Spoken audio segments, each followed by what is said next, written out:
എനിക്ക് പ്രഭാസമുണ്ട്. അതിൻ്റെ പിതാവിനെ ഓർത്ത് ഒരു കുടുംബത്തെ ഓർത്ത് കുഞ്ഞുങ്ങളെ ഓർത്തെല്ലാം ദൈവസ്ഥിതിക്ക് സ്വാഗതം ചെയ്തു. ദൈവദാഹമായി അനുഗ്രഹിക്കട്ടെ എന്ന് പ്രാർത്ഥിക്കുന്നു. എൻ്റെ മുൻപിലായിരിക്കുന്ന ദേവദാസന്മാർ, ദേവദാസി, ദൈവഭക്തന്മാർ എല്ലാവരും ദൈവദാനമായി അനുഗ്രഹിക്കട്ടെ എന്ന് പ്രാർത്ഥിക്കുന്നു.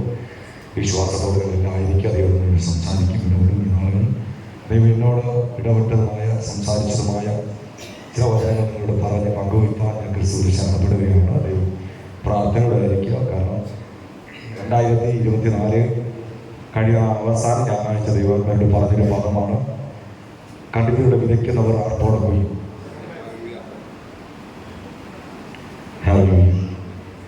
കണ്ണീരോടെ വിതയ്ക്കുന്നവർ ആർപ്പോടെ കൊയ്യും എന്ന ഒരു പദം 2024 കഴിയുന്ന ഞായറാഴ്ച എന്നോട് ദൈവാത്മ ഇടപെട്ടു. പക്ഷെ അതിൽ നിന്നും ചില സ്ഥലങ്ങളിൽ ഞാൻ അതിൻ്റെ മെസ്സേജ് പങ്കുവെച്ചു. പക്ഷേ 25 കയറി ഫസ്റ്റ് ഞായറാഴ്ച പെരുങ്ങോടുള്ള ചർച്ചയിൽ ശുശ്രൂഷിച്ചോണ്ടിരിക്കും ദൈവാത്മാവിനോട് പറഞ്ഞ ഒരു പദമാണ്, ദൈവത്തിൻ്റെ ഭക്തന്മാർക്ക് വേണ്ടി സാഹചര്യങ്ങളെ തിരിക്കും എന്ന് വേദപുസ്തകത്തിലൂടെ ദൈവാത്മാവിനെ ആ ഒറ്റ നിമിഷം കൊണ്ട് എന്നെ പഠിപ്പിച്ചു. ചിന്തിപ്പാൻ ഒത്തിരി ഭക്തന്മാരെ കുറിച്ച് ചിന്തിപ്പാൻ ദൈവാത്മാവിനെ സഹായിച്ചു. കാരണം ദൈവത്തിൻ്റെ ഭക്തന്മാർ എവിടെയൊക്കെ അവരായിരുന്നു, എവിടെയൊക്കെ പോയോ, ദൈവം പറഞ്ഞ പട്ടണങ്ങളിൽ, ദേശങ്ങളിൽ, ഏതെല്ലാം ഗ്രാമങ്ങളിൽ, ഏതെല്ലാം ഭവനങ്ങളിൽ അവർ കടന്നുപോയോ, അവിടെയെല്ലാം ആ ദേശത്തിൻ്റെ സാഹചര്യങ്ങളല്ല, ദൈവത്തിൻ്റെ ഭക്തന്മാർ ദൈവം അയച്ചിട്ട് പോയിടത്തെല്ലാം ഭക്തന്മാർക്ക് അനുസരിച്ച് അവിടുത്തെ സാഹചര്യങ്ങളെ ദൈവം തിരിച്ചു.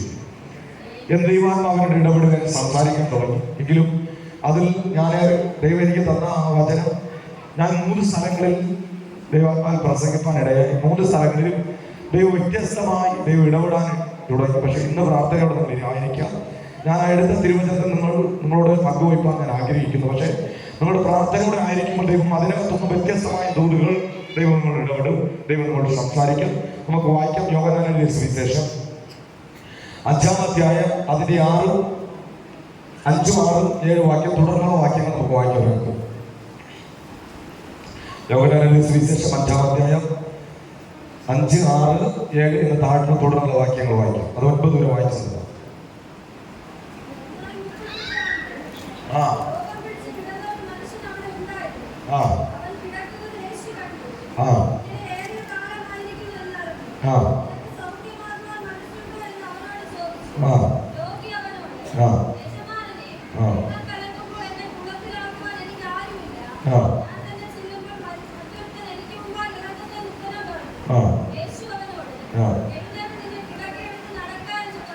യേശു അവനോട് കിടക്കെടുത്ത് നടക്കുക എന്ന് പറഞ്ഞു. നമ്മുടെ വായിച്ച നമ്മുടെ ഈ 5-ാം അധ്യായം തുടക്കം വായിക്കുന്നതിൽ കാണാൻ കഴിയും. ബെഥസ്ദ എന്ന് പറയുന്ന ഒരു കുളത്തെ കുറിച്ചാണ് പറഞ്ഞത്. 5 കൽമണ്ഡപമുണ്ട്. ഈ 5 കൽമണ്ഡപത്തിലും വ്യത്യസ്തപരമായ രോഗത്താൽ ബാധിക്കപ്പെട്ടവർ 5 കൽമണ്ഡപത്തിനകത്ത് കിടപ്പുണ്ട്. രോഗം ഏത് രോഗി അതിനകത്ത് ആദ്യം ദൂതൻ ഇറങ്ങി വെള്ളം കലക്കുമ്പോൾ അതിനകത്ത് ഇറങ്ങി സൗഖ്യമാകും എന്നാണ് ദൈവത്തിന്റെ വചനം പറയുന്നത്. അപ്പോൾ ഏത് രോഗി എന്ന് പറയുമ്പോൾ അതിനകത്ത് പല നിലവാരത്തിൽ രോഗത്താൽ ബാധിച്ച് ഒത്തിരി പേര് അതിന്റെ ചുറ്റും കിടപ്പുണ്ട്.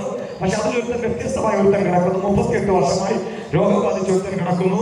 പക്ഷെ നിങ്ങൾ ശ്രദ്ധിക്കുക, ആ ബെഥസ്ദ എന്ന് പറഞ്ഞ കുളത്തിനകത്ത് ദൂതനിറങ്ങി വെള്ളം കലക്കുമ്പോൾ ആദ്യം ഇറങ്ങുന്ന രോഗി സൗഖ്യമാകും. നിങ്ങൾ ചിന്തിക്കും, നമ്മൾ ഒത്തിരി കേട്ടിട്ടുണ്ട്, നമുക്ക് നല്ല പരിചയമുള്ളൊരു വചനമാണ്.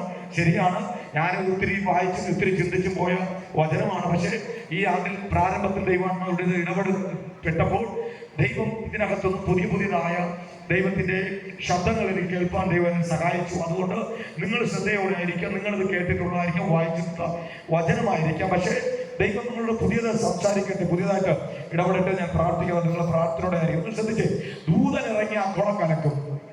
ദൂതനിറങ്ങി ആ കുളം കലക്കുമ്പോൾ ആദ്യം ഇറങ്ങുന്ന രോഗി സൗഖ്യമാകും, ആദ്യം ഇറങ്ങുന്ന രോഗി വിടുവിക്കപ്പെടും. പക്ഷെ നിങ്ങൾ ശ്രദ്ധിക്കണം, അതിനകത്ത് ഒരു മനുഷ്യൻ ആ ബെഥസ്ദയുടെ കുളത്തിന്റെ കരയിൽ 38 വർഷമായി രോഗത്താൽ അവിടെ കിടക്കുമ്പോഴും ആ മനുഷ്യൻ കഷ്ടപ്പെട്ട് ആ കുളത്തിന്റെ അടുക്കലേക്ക് പോകും. എന്തിനാണ്? ദൂതൻ കയറി പോകുന്നതിന് മുമ്പായിട്ട് പെട്ടെന്നിറങ്ങി സൗഖ്യം പ്രാപിക്കാൻ വേണ്ടി ഈ മനുഷ്യൻ കഷ്ടപ്പെട്ട് ബുദ്ധിമുട്ടി അതിന്റെ അടുക്കലേക്ക് ചെല്ലുമ്പോൾ മറ്റാരും ഇറങ്ങി സൗഖ്യമായി കയറി പോകുന്നത് ഈ മനുഷ്യൻ കാണും. വീണ്ടും അവിടുന്ന് കഷ്ടപ്പെട്ട് വീണ്ടും ആയിരുന്ന സ്ഥാനത്തേക്ക് ആ മനുഷ്യൻ വീണ്ടും വന്നിരിക്കും. വീണ്ടും പിറ്റേന്ന് ദൂതൻ ഇറങ്ങി കുളം കലക്കുന്നത് കാത്തു വീണ്ടും കഷ്ടപ്പെട്ട് അവിടെ ചെല്ലും. അപ്പോൾ കഷ്ടപ്പെട്ട ഭാരപ്പെട്ട് അവിടെ ചെന്ന് ഇറങ്ങാൻ തുടങ്ങുന്നതിന് മുമ്പ് ആരോ ഇറങ്ങി സൗഖ്യമായി പോകും. മനുഷ്യൻ യേശുവോട് പറഞ്ഞൊരു പദമാണ്, യേശുവേ എന്നെ സഹായിക്കാൻ ആരുമില്ല. നിങ്ങൾ ശ്രദ്ധിക്കണം, എന്നെ സഹായിക്കാൻ ആരുമില്ല എന്നൊരു പദം ആ മനുഷ്യൻ അവിടെ പറയുമ്പോൾ അവിടെ കിടന്ന് ആരൊക്കെ സഹായിച്ച് സൗഖ്യമായി പോയി എന്ന് നമുക്ക് ഈ പദത്തിൽ നമുക്ക് മനസ്സിലാവും. നിങ്ങൾ ശ്രദ്ധിക്കുക, യേശുവോട് ആ മനുഷ്യൻ പറഞ്ഞൊരു പദമാണ്, എന്നെ സഹായിക്കാൻ ആരുമില്ല. അപ്പോൾ അതിനു മുമ്പ് അവിടെ കിടന്ന രോഗികൾ സൗഖ്യമായി പോകാൻ കാരണം ആരൊക്കെ അവിടെ ഉണ്ടായിരുന്നു? അവിടെ ബന്ധുക്കൾ, അവിടെ ചാർച്ചക്കാർ, അവിടെ സഹോദരങ്ങൾ, അവിടെ മക്കളാകാം, അല്ലെ അവിടെ കൂട്ടുകാരാകാം, ആരൊക്കെ അവിടെ വന്നു. ദൂതൻ ഇറങ്ങി വെള്ളം കലക്കി പോകുന്നതിന് മുമ്പ് ആരൊക്കെ എടുത്ത് ഇടാനും അവിടെ സൗഖ്യം പ്രാപിച്ച് കൊണ്ടുപോകാനും മറ്റുള്ളവർക്ക് ആരൊക്കെ ഉണ്ടായിരുന്നപ്പോൾ ഒരുവൻ 38 വർഷം കൊണ്ട് സൗഖ്യമായി പോകുന്ന അല്ലെങ്കിൽ അവരെ കൂട്ടിക്കൊണ്ടുപോകുന്ന അവരുടെ മുഖത്തേക്ക് ധൈര്യമായി നോക്കും. എങ്ങനെ ധൈര്യമായി നോക്കുന്നത്? എന്നെ ഒന്ന് സഹായിക്കാമോ, എന്നെ ഒന്ന് എടുത്തിറക്കാമോ എന്ന് ധൈര്യമായി നോക്കുക മാത്രമല്ല, എത്രയോട് ചോദിച്ചിട്ടുണ്ടാകും, എന്നെ ഒന്ന് ഇതിനകത്ത് എടുത്തിറക്കാൻ പറ്റുമോ? അപ്പോൾ എന്റെ ചിന്ത ഇങ്ങനെയാണ്, ഇവനെ എടുത്തിറക്കി സൗഖ്യം പ്രാപിച്ച് ഇവൻ കരകയറിയ ഇവനെ കൊണ്ട് മറ്റുള്ളവർക്ക് ഒരു ഉപകാരമില്ല. ശ്രദ്ധിക്കണം, ഒരു ഉപകാരമില്ല. ഇന്ന് ദേശത്തിനകത്ത് ഇങ്ങനെയാണ്, നിന്റെ കുടുംബത്തെ കുറിച്ച് മറ്റുള്ളവർക്ക് എന്തെങ്കിലും ഉപകാരം ഉണ്ടെങ്കിൽ നിന്നെ സഹായിക്കാൻ ജാതികളും ബന്ധുക്കളും സഹോദരങ്ങളും ചാർച്ചക്കാരുമാണ്. പക്ഷെ നിന്നെ ഇന്നും ആയിരിക്കുന്ന സാഹചര്യത്തിന്റെ നടുവിൽ നിന്നെ കൈത്താങ്ങാനോ സഹായിക്കാനോ നിന്റെ ബന്ധുക്കളോ ചാർച്ചക്കാരോ ആരുമില്ലെങ്കിൽ നീ ഒന്ന് ചിന്തിക്കണം, നീ ഒന്ന് മനസ്സിലാക്കണം. നിന്നെ കൊണ്ട് അവർക്ക് ഗുണമില്ലാത്തത് കൊണ്ടാണ് അവർ നിന്നെ സഹായിക്കുന്നത്. പക്ഷെ ഇന്ന് പലരും വിളിച്ചു പറയാം, അവരുടെ സ്ഥാനത്തിനകത്ത് നിന്നെ വിളിച്ച ഒരുവനുണ്ട്, നിന്നെ വേദനിച്ച ഒരുവനുണ്ട്, അവന്റെ രക്തത്താൽ കഴിഞ്ഞ് ഒരുവനുണ്ട്.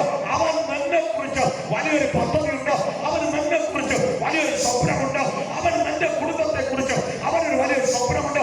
എന്താണ് സ്വപ്നം? അവൻ ജീവിച്ചത് പോലെയല്ല നീ ജീവിക്കാം, നിന്നെ നടത്താൻ അവരിൽ വ്യത്യസ്തമായി നിന്നെ നടത്താനും ജീവിക്കാനും നിനക്ക് വേണ്ടി വഴി തുറന്നുതരാൻ ശക്തനായ ദൈവത്തിന്റെ ഭാഗത്ത് ഇന്ന് ഇതിനകത്ത് വ്യാപരിക്കുന്നു എന്ന് ഞാൻ വിളിച്ചു പറഞ്ഞാൽ ഈ മൂന്ന് നിനക്ക് വിശ്വസിക്കാൻ പറ്റും. ദേശത്തിനകത്ത് ആരൊക്കെ നടക്കുന്നത് പോലെ, ദേശത്തിനകത്ത് ആരൊക്കെ ജീവിക്കുന്നത് പോലെ, ദേശത്തിനകത്ത് ആരൊക്കെ വാഹനങ്ങൾ സഞ്ചരിച്ചത് പോലെ, ദേശത്തിനകത്ത് ആരൊക്കെ പോയതുപോലെ ജീവിക്കാനല്ല വിളിച്ചതേ ആഗ്രഹിക്കുന്നു. അവരുടെ മധ്യത്തിൽ വ്യത്യസ്തരായി ജീവിക്കാം, വ്യത്യസ്തമായി നടക്കാം, വ്യത്യസ്തമായ വാഹനങ്ങൾ യാത്ര ചെയ്യാം, വ്യത്യസ്തമായ ഭവനങ്ങൾ ജീവിക്കാം. ദേശത്തിനകത്ത് തന്നെ തെരഞ്ഞെടുത്തത് ഇന്ന് ഭയം വിശ്വസിക്കുന്നത് ജീവിതത്തിന്റെ ഇന്ന് ദൈവത്തിന്റെ ഭാഗത്തും സംഭവിക്കട്ടെ. ഇതുപോലെ സംഭവിക്കട്ടെ. ചില കുടുംബങ്ങൾക്കകത്ത് അത് സംഭവിക്കട്ടെ. വ്യത്യസ്തമായി നടത്താൻ ദൈവത്തിന് ആഗ്രഹമുണ്ട്. ആ ശബ്ദം കേൾക്കുന്ന, ആ ശബ്ദത്തെ ഗ്രഹിക്കാൻ കഴിവുള്ള ദൈവം എങ്ങനെ ഇന്ന് എന്നോട് പറയുന്നത്, ദൈവം തന്നെ വ്യത്യസ്തമായി നടത്താൻ വ്യത്യസ്തമായ വാതിലുകൾ തുറന്നു തരാം. ദൈവം ആഗ്രഹിക്കുന്നു, ദൈവം ആഗ്രഹിക്കുന്നു. ഒരുവൻ കുളത്തിലിറങ്ങി സൗഖ്യം പ്രാപിച്ചു പോയതുപോലെയല്ല നിന്റെ സൗഖ്യം ദൈവം കരുതിയിരിക്കുന്നത്. ദേശത്തിന് നടുവിൽ ആരോ പടിക്കുഴിക്കകത്ത് വീണോ അതുകൊണ്ട് ഞാൻ വീഴും എന്ന് ദേശം പറഞ്ഞാല്, ലോകം പറഞ്ഞാല് നീ പറഞ്ഞോ. കാരണം എന്നെ വിളിച്ചവൻ പടിക്കുഴിക്കകത്ത് ഇടാമെന്ന് പറഞ്ഞല്ല വിളിച്ചത്, അതിനകത്തു നിന്നും ഒരു ഉയർച്ചയുണ്ടെന്നാണ്.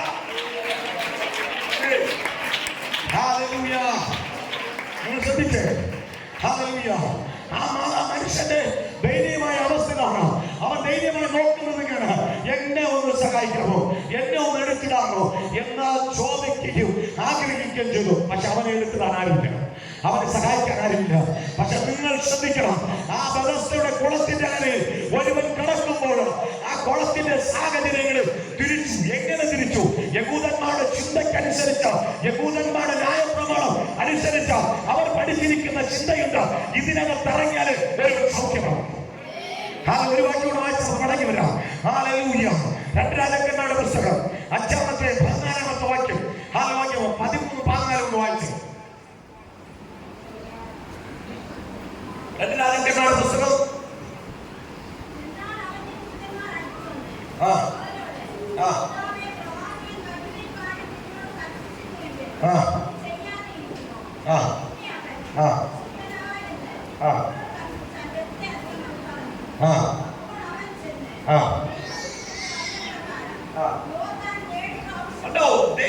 പ്രവാചകൻ പറഞ്ഞിരിക്കുക, ആ പറഞ്ഞ ശബ്ദത്തിനനുസരിച്ച് ആ മനുഷ്യനെന്താ പോകത്തില്ലെന്നല്ല, നടക്കത്തില്ലെന്നല്ല, ചെയ്യത്തില്ലെന്നല്ല പറഞ്ഞത്.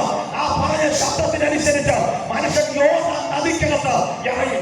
ശ്രദ്ധിക്കണം, പ്രവാചകൻ പറഞ്ഞ ശബ്ദം വചനത്തിനനുസരിച്ച് മനുഷ്യൻ പോയി. രോഗം ബാധിച്ചവൻ, കുഷ്ഠം പിടിച്ചവൻ, യഹൂദന്മാരുടെ ചിന്തയ്ക്കകത്ത് ഒരു ചിന്ത കയറിയിട്ടുണ്ട്, ഇതിനകത്ത് ഇറങ്ങിയാല് സൗഖ്യം പ്രാപിക്കൂ. അതുകൊണ്ട് പഴയ നിയമത്തിലേക്ക് പഠിപ്പിച്ചതുകൊണ്ട് ഒരുവൻ അവൻ ലോക നദിക്കകത്ത് ഇറങ്ങി അവൻ 7 പ്രാവശ്യം മുങ്ങി കരകയറിയപ്പോൾ അവന്റെ ശരീരത്തിന് മേൽ വ്യാപരിച്ച രോഗമില്ല, കുഷ്ഠമില്ല, അവന്റെ ശരീരം ഏറ്റവും മനോഹരമായ ഒരു ശരീരമായി മാറ്റപ്പെട്ടു എന്ന് ദൈവത്തിന്റെ വചനം നമ്മെ പഠിപ്പിക്കുന്നു. അതുപോലെ ബെഥസ്ദയുടെ കുളത്തിനകത്ത് ഒരുവൻ ഇറങ്ങിയാൽ മാത്രമേ സൗഖ്യമാകൂ എന്ന പഠിപ്പീരുകളെ ദൈവത്തിന്റെ പ്രവൃത്തി അവിടെ പൊട്ടിച്ചു. എന്താ നിങ്ങളുടെ ലോകത്തിന്റെ ചിന്തയല്ല ദൈവം വിളിച്ചു വേർതിരിച്ച് ഒരുവന് വേണ്ടി ദൈവം ചെയ്യുന്നത് അത് പുതിയതാണ്. കാരണം 38 ആണ്ട് കിടന്ന ഒരുവൻ സൗഖ്യമായല്ലോ, അതിനകത്ത് ഇറങ്ങിയല്ല സൗഖ്യമായ. 38 വർഷം കൊണ്ട് അവിടെ കണ്ടുകൊണ്ട് കിടക്കുന്ന ഒരു കാഴ്ചയുണ്ട്, വെള്ളത്തിനകത്ത് ഇറങ്ങി സൗഖ്യം പ്രാപിക്കുന്നത്. പക്ഷേ 38 ആണ്ട് തികയില്ലാതെ അവിടെ തികയുന്ന അന്നായിരിക്കാം പറയാം, ആ വർഷത്തിലായിരിക്കാം യേശു ആ പട്ടണത്തിൽ വരുന്നത്. യേശു പട്ടണത്തിൽ വന്നപ്പോൾ ആർക്കും ഒരു പ്രതീക്ഷയില്ല, എന്താണ് സംഭവിക്കുന്നത്. പക്ഷെ ഒരുവൻ പ്രതീക്ഷയോടെ കിടക്കുന്നു, ഇന്ന് എന്റെ വിടുതലാണ്, ഇന്ന് ഞാൻ വിളിച്ചു പറയട്ടെ. വെള്ളത്തിനകത്ത് ഇറങ്ങിപ്പോയ ഒരു സാക്ഷികൾ, വെള്ളത്തിനകത്ത് ഇറങ്ങി സൗഖ്യമായി പോയവന് ജീവിതത്തിൽ സാക്ഷ്യമില്ല. കാരണം അവൻ ദേശത്തുറങ്ങി പറയാൻ പറ്റത്തില്ല, യേശുവിനെ സൗഖ്യമാക്കിയത് അവന് പറയാൻ പറ്റത്തില്ല.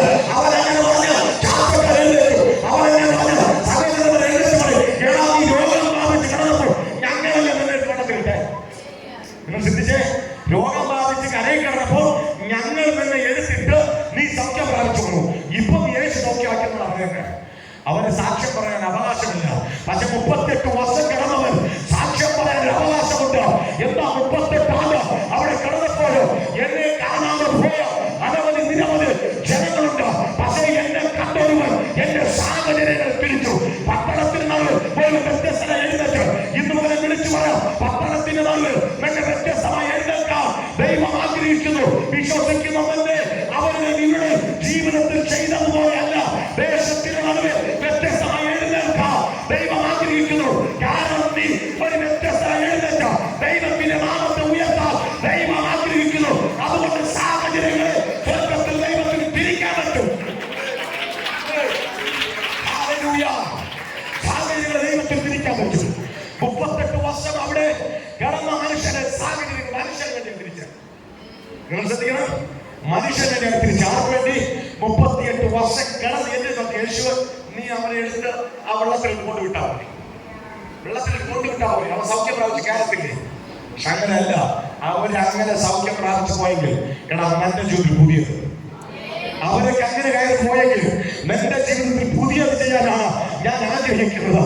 ഇന്ന് പലരെ വിളിച്ചു പറയട്ടെ, അവരുടെ ജീവിതത്തിൽ നടന്നതുപോലെ അല്ല നിന്റെ ജീവിതത്തിൽ പുതിയത് നടക്കണമെന്ന് നീ ആഗ്രഹിച്ച, നീ പുതിയത് നടക്കണമെന്ന് നീ പ്രാർത്ഥിച്ച, ദേശത്തിലെ സാഹചര്യങ്ങൾ തിരിക്കാൻ, ദേശത്തിലെ സാഹചര്യങ്ങൾ തിരിച്ചിട്ട് പ്രാർത്ഥിക്കുന്ന നിനക്ക് അനുയോജ്യമായ സാഹചര്യങ്ങൾ തിരിച്ചു തരാൻ ദൈവത്തിന് കഴിയും. ഇന്ന് പല തൂവാൽ കൈമാറുന്നു.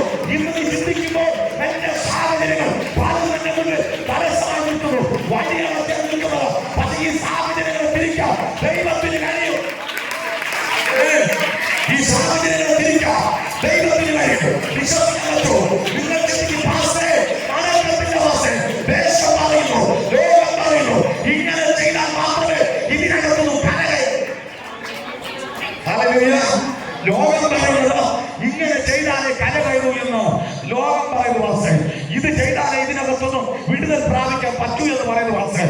അപ്പോൾ ഞങ്ങൾ എന്ത് ചെയ്യട്ടെ എന്നാണ് പലരുടെ ചോദ്യം. ഇല്ല, ദൈവത്തെ ആശ്രയിക്കുന്ന നിനക്ക് വേണ്ടി ലോകത്തിന്റെ ചിന്തകളല്ല, ദൈവം നിനക്ക് വേണ്ടി ചിലത് എഴുതി വെച്ചിട്ടുണ്ട്. ദൈവം നിനക്ക് വേണ്ടി ചില സിസ്റ്റങ്ങൾ തയ്യാറാക്കി വെച്ചിട്ടുണ്ട്. ഈ കരത്തിലിരിക്കുന്ന മൊബൈൽ കണ്ടുപിടിച്ചവരുടെ സിസ്റ്റമുണ്ട്. ശ്രദ്ധിച്ചേ, ഈ മൊബൈലിൽ സിസ്റ്റം ഉണ്ട്. ഈ മൊബൈലില് ഒരു സിസ്റ്റം ഉണ്ട്. പക്ഷേ ഈ മൊബൈൽ മറ്റൊരു വ്യക്തി വില കൊടുത്ത് വാങ്ങുമ്പോൾ അത് അവൻ അനുയോജ്യമായി സിസ്റ്റങ്ങൾ ഇതിനകത്ത് കൈകാര്യം ചെയ്യും. ഇതിനകത്ത് ഏത് ആപ്പ് വേണം, വേണ്ട, എന്തൊക്കെ ചെയ്യണം എന്ന് ആഗ്രഹിക്കുന്നത് വാങ്ങുന്ന ആളാണ്. അവനാണ് ഇതിനകത്ത് എന്തൊക്കെ സിസ്റ്റം വേണം വേണ്ട എന്ന് ആഗ്രഹിച്ച് ഇതിനകത്ത് സകലം ചെയ്യുന്നത്. ഏതൊക്കെ സേവ ചെയ്യണം ചെയ്യണ്ട എന്ന് പറഞ്ഞ് ചെയ്യുന്നത് ഇത് വാങ്ങുന്ന ആളാണ്. നമ്മെ ഒരു വില കൊടുത്ത് വാങ്ങി, എവിടുന്ന് വാങ്ങി? പാവം കുഴിക്കകത്ത് കിടന്ന് നഷ്ടപ്പെട്ട് നശിച്ചു പോകുന്നത്. പിശാച് പറഞ്ഞു, എന്നെ ഞാൻ എഴുന്നേൽപ്പിക്കും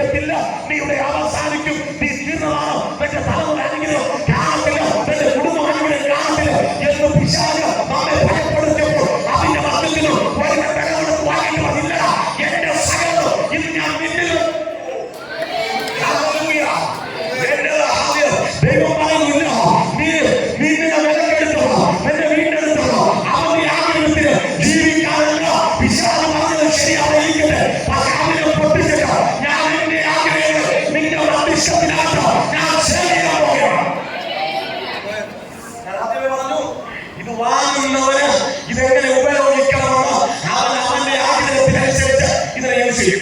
ഇതിനകത്ത് എന്തൊക്കെ വേണം വേണ്ട എന്താപ്പ് മെമ്മറി കാർഡ്, നമ്മുടെ മെമ്മറി കാർഡ് ഇട്ടിട്ട് ആ മെമ്മറി കാർഡിനകത്ത് എന്ത് സേവ് ചെയ്യണമെന്ന് നമ്മൾ ആഗ്രഹിച്ച് ഇതിനകത്ത് എല്ലാം അപ്ലോഡ് ചെയ്യും. ആണല്ലേ ഒരു മൊബൈൽ ഒന്ന് മാറ്റിട്ട് എന്റെ കൊണ്ടുവരുമോ? ആ നിങ്ങൾക്ക് ഇഷ്ടമുള്ളത് ചെയ്യുക എന്ന് പറയും. ഇല്ല, നിങ്ങൾ മൊബൈൽ മാറ്റിട്ട് നിങ്ങൾക്ക് ഇഷ്ടമുള്ളത് ഇതിനകത്ത് അപ്ലോഡ് ചെയ്യും. ആണല്ലേ? അപ്പൊ നമ്മൾ നോക്കിയേ, ദൈവം നമ്മെ വിളിച്ചത് നമുക്കിടന്ന് കുപ്പ കുഴിക്കാനുള്ള പിശാചമായി നീ എഴുതില്ല. നമ്മൾ തലമുറ നോക്കിയിട്ട് തലമുറ പാലിക്കുന്നില്ല. കുടുംബത്തെ നോക്കിയിട്ട് അതിന് വിശാലമാകുന്നില്ല. നിന്റെ ബിസിനസ് നോക്കിയിട്ട് ഇല്ല. പക്ഷെ അവിടെ ദൈവം വില കൊടുത്ത് വാങ്ങിയിട്ടുള്ള ഇനി നിന്റെ മസ്തിഷ്കത്തിനകത്ത് നിന്റെ ബുദ്ധിമണ്ഡലങ്ങൾക്കകത്ത് ഞാൻ ആര് ചെയ്യുന്നതാ ലോകത്തിന്റെ ചിന്തയല്ല, നിന്റെ ബുദ്ധിമണ്ഡലത്തിനകത്ത് ഞാൻ ചെയ്യുന്നു എന്റെ ആഗ്രഹം. അതുകൊണ്ടാണ് ഈ നാഗത്തിനകത്ത് ദൈവത്തെ ആരാധിക്കാൻ വന്നിരിക്കുന്നത്. അതുകൊണ്ട് ദൈവത്തിൽ ദൈവത്തെ മനസ്സിലാക്കുന്നത് ആ ദൈവത്തിന്റെ മനസ്സിലേറിയ ബുദ്ധി ഇന്ന് ഭാവിച്ചതിലേക്ക് ആരാധനു എന്ന വിശ്വാസത്തോടെ വിളിച്ചാൽ ഈ ഊഴം ഏറ്റെടുക്കാൻ പറ്റും. നിനക്ക് പഠിക്കാം ബുദ്ധി ഇല്ലെന്ന് ആരും പറഞ്ഞാൽ പരിശുദ്ധാത്മാവിൽ ഞാൻ കൈമാറുന്നു. നിന്റെ മനുഷ്യത്തിനകത്ത് കഴിവിനെ ഇന്നുണ്ടി ആരാധിക്കരുമോ അതിനെ ശ്രദ്ധിക്കരുമോ ദൈവത്തിന് കഴിയുന്നത്.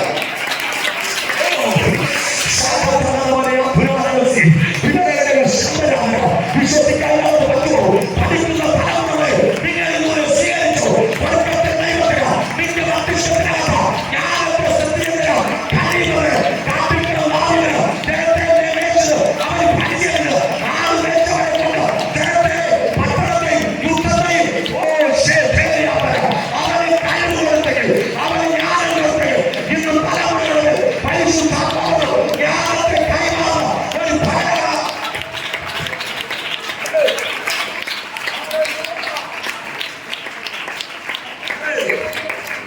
സംഭവിക്കില്ല. അതാ ഞാൻ പറഞ്ഞു 38 വർഷം കിടന്ന് അവന് വേണ്ടി ദൈവം അവിടുത്തെ സാഹചര്യത്തെ തിരിച്ചു. അവിടെ സാഹചര്യത്തെ തിരിച്ചു. യഹൂദന്മാരുടെ ചിന്താമണ്ഡലങ്ങൾ ദൈവം പൊട്ടിച്ചു. എന്താണ് അവിടെ ചിന്ത? 38 വർഷം കൊണ്ട് യഹൂദന്മാരുടെ ചിന്തയുണ്ട്. ഇറങ്ങുന്നവരാണ് സൗഖ്യമാകുന്നത്. പക്ഷെ യഹൂദന്മാർ പുതിയതുണ്ട്. യേശുവിന്റെ ആ ഇടപെടലുകൊണ്ട് അവിടുത്തെ ബലത്തോട് അനുഭവത്തെ മാറ്റിയിട്ട് 38 വർഷങ്ങളോടെ എഴുന്നേറ്റ് പറഞ്ഞു, ഞാൻ വെള്ളത്തിലിറങ്ങിയ സൗഖ്യം പ്രാപിച്ചു. വെള്ളത്തിലിറങ്ങിയല്ല, ഞാൻ സൗഖ്യം പ്രാപിച്ചത്. യേശു എന്റെ തൊട്ട് എന്നെ സൗഖ്യമാക്കി. ഇന്ന് ഭാഗത്ത് വിളിച്ചു പറയട്ടെ, ദേശത്തിലെ സംവിധാനങ്ങൾ ആദ്യം തിരിയാൻ പോകുക. ദൈവത്തെ ആശ്രയിക്കുന്ന നിയമങ്ങളിൽ ദേശങ്ങളുടെ സംവിധാനങ്ങൾ നിലക്ക് വേണ്ടി തിരിയും. പട്ടണങ്ങളുടെ സംവിധാനങ്ങൾ നിലക്ക് വേണ്ടി തിരിയും. മരുഭൂമിക്കാരുടെ സംവിധാനമുണ്ട്, അവിടെ ഊരാകാൻ സാധ്യതയില്ല. കാരണം മരുഭൂമിയ. പക്ഷെ ദൈവം മരുഭൂമിയുടെ സംവിധാനം തിരിഞ്ഞു. ഈ വർഷം ഞാൻ ആദ്യ ഞായറാഴ്ച, ഈ വർഷത്തെ ഫസ്റ്റ് ഞായറാഴ്ച ദൈവം ഇടപെട്ട ശബ്ദം നമ്മൾ കൈമാറേ. സംവിധാനങ്ങൾ ദൈവത്തിന് തിരിക്കാൻ പറ്റും.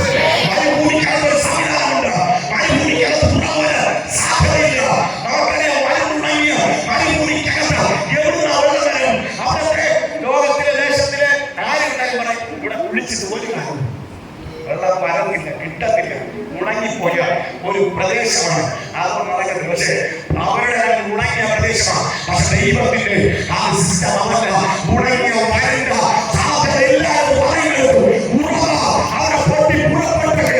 ഇന്ന് ചില കുടുംബങ്ങളിലൊക്കെ ചില വ്യക്തികളിലൊക്കെ ഞാൻ ഭൂമി കൈമാറുന്നു. എന്റെ കുടുംബത്തിനകത്ത് സാധ്യതകളുണ്ട്, പരിശുദ്ധമില്ല, സാധ്യതകളുണ്ട്, ദൈവത്തിന്റെ സാധ്യതകൾ വിശ്വാസത്തോടെ കുടിക്കാൻ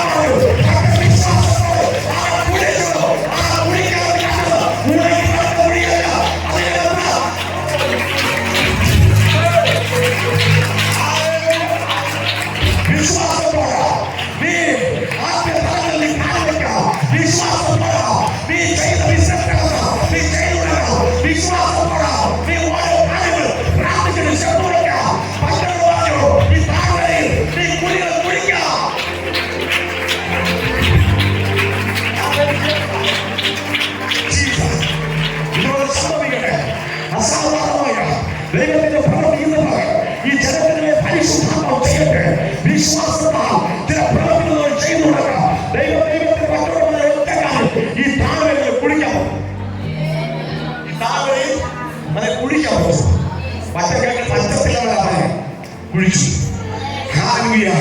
മറ്റേ കുഴിച്ച താഴെ ചോദിച്ചാ എന്തിനായി മണ്ടത്തരം കാണിക്കുന്നേ? താഴ്വരയിൽ കുടിച്ച വെള്ളം വിട്ടു, ഉണങ്ങിപ്പോയ മരുഭൂമിയുടെ അകത്ത് എന്തിനായി കുടിക്കുന്നേ? കുടിച്ച വെള്ളം കാണത്തില്ല.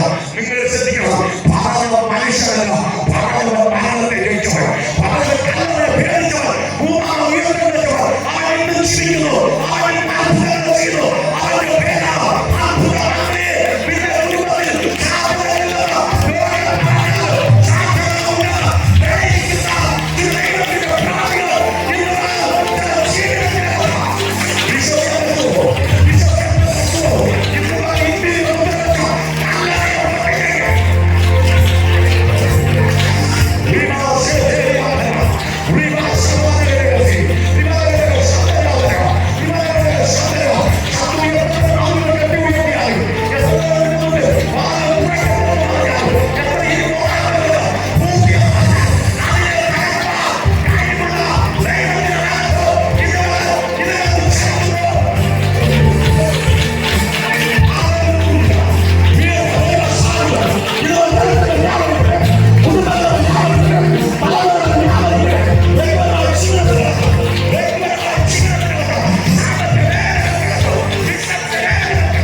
കുടിക്കാൻ തുടങ്ങിയപ്പോ കൂടാത്തമായി പറഞ്ഞു, നീ കുടിക്കണ്ട, നീ കുടിക്കണ്ട. ചിലരെങ്ങനെയാ വിശ്വാസത്തോടെ സ്റ്റെപ്പ് വയ്ക്കുമ്പോ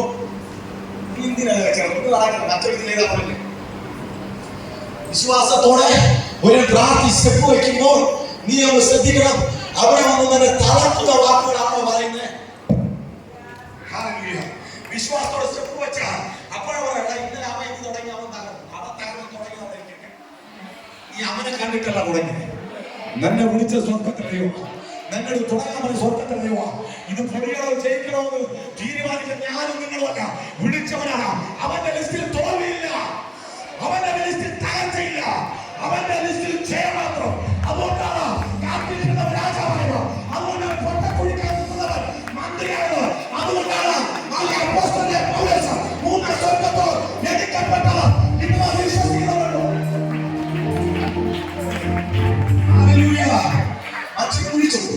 കുഴിച്ച അല്പസമയം വചനം പറയുമല്ലോ, ആ കുഴിച്ച ഭൂമികളെല്ലാം വെള്ളം കൊണ്ടാക്കി തുടങ്ങി. അവൻ മൃഗവാഹനങ്ങളും കുടിച്ച് ശേഷിക്കത്തക്കവണ്ണമായി ആ കുഴിക്കകത്ത് വെള്ളം കൊണ്ട് നിറഞ്ഞെങ്കിൽ ഇന്ന് വലിയ കൈമാറുന്നു. വിശ്വാസത്തോടെ നിങ്ങൾ ചെയ്യുന്ന ഓരോ ബിസിനസ്സായാലും പ്രവർത്തനമായാലും നിങ്ങളുടെ പ്രാർത്ഥനയായാലും നിങ്ങൾ ചെയ്യുന്ന ദൈവരാജ്യത്തിനകത്തും ഭൗതിക മണ്ഡലങ്ങൾക്കകത്തും ദൈവത്തെ മുൻനിർത്തിക്കൊണ്ട് നിങ്ങൾ ചെയ്യുന്ന ഏതൊരു കാര്യവും പരാജയമല്ല, അത് നിങ്ങൾ ചെയ്യും. കാരണം നിങ്ങൾ തുടങ്ങിയത് മനുഷ്യരെ നോക്കിയിട്ടല്ല, പിന്നെ പറഞ്ഞ് സ്വർഗത്തിലെ ദൈവത്തിന് ശബ്ദം കേട്ടതുകൊണ്ട് ഈ തകരത്തില്ല. അതുകൊണ്ട് ഇന്ന് പകൽക്കാലം വിളിച്ചു പറയട്ടെ, സംവിധാനങ്ങൾ തിരിയും. 2025 സംവിധാനങ്ങൾ തിരിയുമക്കളെ നിങ്ങളെ ദൂരം വിശ്വസിച്ചോ? ഇത് പറയുമ്പോഴും എന്റെ ജീവിതത്തിനകത്ത് ദൈവം ഈ ദൂരം വന്നപ്പോൾ ഞാൻ ആദ്യം കണ്ടത് സംവിധാനങ്ങൾ തിരിയുന്നതല്ല, സംവിധാനങ്ങളെ ഞെരുക്കുന്നതാണ്.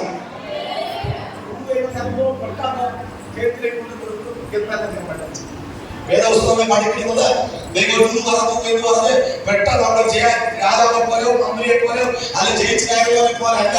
ഇതിനകത്ത് കാരണം ചില നമ്മളെ കടമകൾ ചവിട്ടി കടക്കണം. ദൈവത്തിന്റെ വചനം പഠിപ്പിക്കുന്നു. ഈ ദൂതനോട് ദൈവാത്മാവ് ഇടപെട്ടു.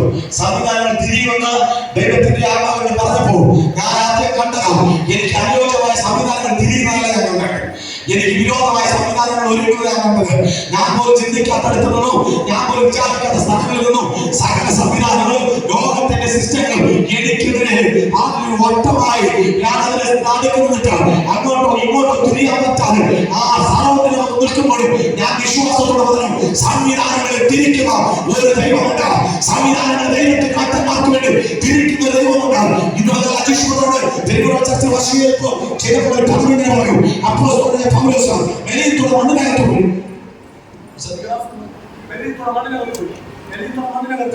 ഒരു സംവിധാനമുണ്ട്. എന്നാൽ വലിയ മണ്ണിനകത്തെ സംവിധാനം അവൻ കണ്ടിരിക്കുന്ന ഒരു സംവിധാനമുണ്ട്. അവിടത്തെ അടയിലടിച്ചാൽ മനുഷ്യൻ ചാകും, ആരും ജീവിക്കത്തില്ല. ബർബറന്മാരുടെ ചിന്തയുണ്ട്. ഒരു മനുഷ്യന്റെ അടയിൽ ചുറ്റിപ്പിടിച്ചാൽ മരിച്ചു വീഴും. അത് ബർബറന്മാർ പഠിച്ചിരിക്കുന്നത് ആ പട്ടണത്തിനകത്തെ സിസ്റ്റം അതാണ്. അവിടെ അവസാനിക്കും, അവിടെ തീരും. പക്ഷെ മറ്റേ കാലഘട്ടത്തിൽ സിസ്റ്റത്തെ പൊളിച്ചു. പിശാചിന്റെ സിസ്റ്റത്തെ പൊളിച്ചത് കണ്ടോ? സിസ്റ്റത്തെ പൊളിച്ചു. അവിശ്വാസം അവിടെ പറഞ്ഞൊരു പദമുണ്ട്. ആ മനുഷ്യ സിസ്റ്റത്തെ പൊളിച്ചിട്ട് മനുഷ്യൻ തിരിച്ചറിഞ്ഞപ്പോൾ വീണ്ടും പിശാചിന്റെ സിസ്റ്റം വന്നോയെന്നല്ല, ഇന്നും നേരിട്ട് മണ്ണിലെടുത്ത അങ്ങനെ ഒരു പാമ്പോ ആരെയോ ആ മണ്ണിലെടുത്ത് ഇന്നും കയറിയിട്ടില്ല. കാലം വെച്ചിട്ട് തിരിച്ചറിഞ്ഞപ്പോ തിരിച്ച് വീണ്ടും അവരെ തടയിൽ കയറിയെന്നല്ല, പിശാചിന്റെ സിസ്റ്റത്തെ പൊട്ടിച്ചു, കൊടാന് തീക്കലത്തിട്ടു. 25 ഞാൻ വിളിച്ചു പറയണം, പിശാച് നമുക്ക് പറയാം, സിസ്റ്റങ്ങളെ കൊടങ്ങറിയ നീ കയറി വരുന്ന ഒരു വർഷമാണ് സുശേഷക്കാലത്ത് കയറിയിട്ടുണ്ടായോ. പിശാച് വാദിക്കുന്നത് എന്നോട് പറയുന്നത് 2025 വലിച്ചു കീറിക്കാളുക. നീ പറയാം അനുഗ്രഹത്തോടെ സുശേഷിക്കുന്ന ഒരു വർഷമാണ്. ഇവിടെ ദൈവമോ ഇവിടെ വന്നിട്ട് വർഷത്തെ തുടക്കം പട്ടണങ്ങളെ സാഹചര്യങ്ങളെ തിരിക്കുന്ന ഭക്തന്മാർ നിലനിർത്തണം. എഴുന്നേറ്റ് വരട്ടെ, അതിശക്തമായി എഴുന്നേറ്റ് വരട്ടെ. പട്ടണങ്ങളെ കുറിച്ച് ശ്രദ്ധിച്ചോ? അപ്പോസ്തലനെ കാശൊക്കെ ആ മനുഷ്യന്റെ കയ്യിലാണെങ്കിൽ കൂടെ എത്ര പേര് തീരുമാനം പറയാൻ അവന്റെ കാര്യത്തിൽ ആരെ കാര്യത്തിൽ അണലി പിടിച്ചു. പക്ഷെ ദൈവത്തെ എടുത്തിട്ടപ്പോൾ അണലി പിടിച്ചു. ഇതാണ് ചിലപ്പോഴൊക്കെ നമ്മുടെ ജീവിതത്തൊക്കെ അവര് ചിലപ്പോൾ കുഴപ്പമില്ല, നമ്മുടെ ജീവിതം ചിലപ്പോൾ ചില കുഴപ്പം. അപ്പൊ ഇത് കണ്ടാകുന്നത് നിനക്കിത് പറ്റില്ല, നിന്നെ ചുറ്റി പിടിക്കും, നടത്തത്തില്ല, മുമ്പോട്ട് പോകത്തില്ല. ഇത് കേട്ട് നിൽക്കും, നമ്മൾ നിൽക്കുന്ന അവിടെ നിൽക്കും, അവിടെ നിൽക്കും, പോകത്തില്ല. പിന്നെ അവർ ആ മണ്ണിൽ പോയി കാലം ഉണ്ടാക്കി പലരും ഇട്ടോടി ഇട്ട് പോയവര് പലരുമുണ്ട്. പക്ഷെ ആ വാക്കുകളും കാര്യമാക്കാതെ ആ മണ്ണിനകത്ത് അവരില്ല. ഇവിടുന്ന് വെറുതെ പോകാനാണ് ദൈവനോട് അയച്ച അവരുടെ ഉദ്ദേശമുണ്ട്. ഈ മണ്ണിലെ ചരിത്രത്തെ തിരിക്കാനുള്ള സ്വർഗത്തിൽ